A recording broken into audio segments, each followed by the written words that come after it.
Hi, my name's John Dick, and I'm here to explain to you how unarmed combat works in SCUM. Without further ado, let's get started. The unarmed combat in brawling has 4 different skill levels of expertise that the players can reach, starting from no skill level up to advanced skill level. However, the character's skill is just one of many things that are taken into consideration when combat begins. The other important factors are the player's ability to control his character during the combat and the physical condition of his character. Now that you know the basics, let's take a look at how the combat system works in other modern survival games. For this, we created a simulation of the type of unarmed combat that you can find in practically every survival game available on Steam.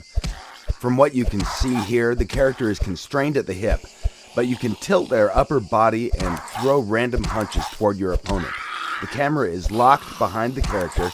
It doesn't provide the player with a good overview of the situation, and most of the time it's really hard to tell where the punch will land. Obviously, this is a very basic implementation, and we could have done it the same in SCUM, but we wanted to make something different.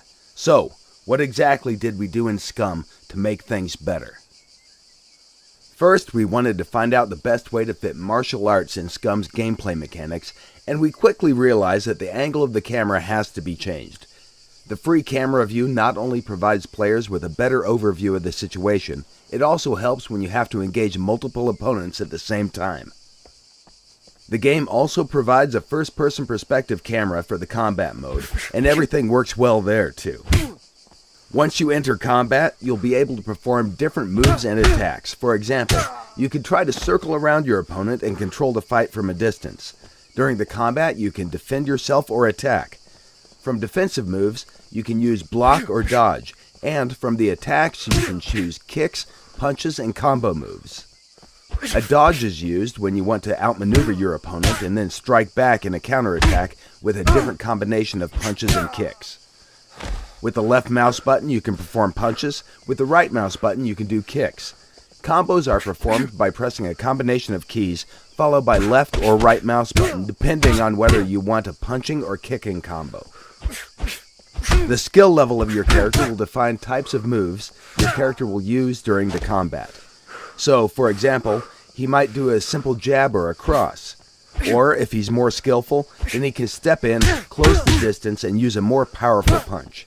Combos are special attack combinations that inflict more damage than a normal punch or kick, but they also drain stamina at a faster rate. The best way to use a combo is against a dodge or a block, and if you perform the combo successfully, you'll increase the chance for a knockout. Along with the skill level, the character's attributes will also influence the outcome of the fight. Strength, constitution, and dexterity are attributes that the player chooses during the character creation process. But once the game starts, these parameters will gradually change depending on the character's diet, metabolism level, actions players take, and overall health status of the character. That will, of course, be reflected on the character's speed, endurance, and strength during the battle. With proper diet and workout, it's possible to boost all these attributes to their maximum values. The only exception is the intelligence attribute, which will stay the same or drop down if, for example, a character gets shot in the head. In the current presentation, you can see different skill levels and how they will be represented in the game. Our plan is to make different sets of animations for each skill level to allow players to visually recognize the skill levels of their foes. This is still a work in progress, and it will not be included in the early access version of the game. Everything that your character carries in the game will have an impact on how you will perform in the combat. Heavy gear will make your moves slow and sluggish, and it will drain your stamina more quickly. It's recommended that you drop excessive weight before you enter a fight. The combat skill can be effectively used against other players, NPCs, and it can be used against animals too. Although we do not recommend you attack bigger and more dangerous animals unless, of course, you're sure that you can beat them or outrun them.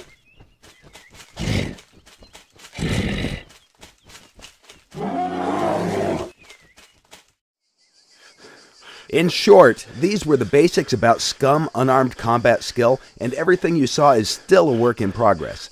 We aim for further optimization of the combat process to make it more fluid and enjoyable. Future plans are to replace mocaps with more realistic animations. to make hit reactions for blocks, and because our system is modular, once everything is set up, we plan to include other martial arts as additional combat skills that players will be able to choose. We hope you have enjoyed this presentation, and if you want to find out more about SCUM, be sure to follow us on Facebook, Twitter, or our dev blog on scumgame.com.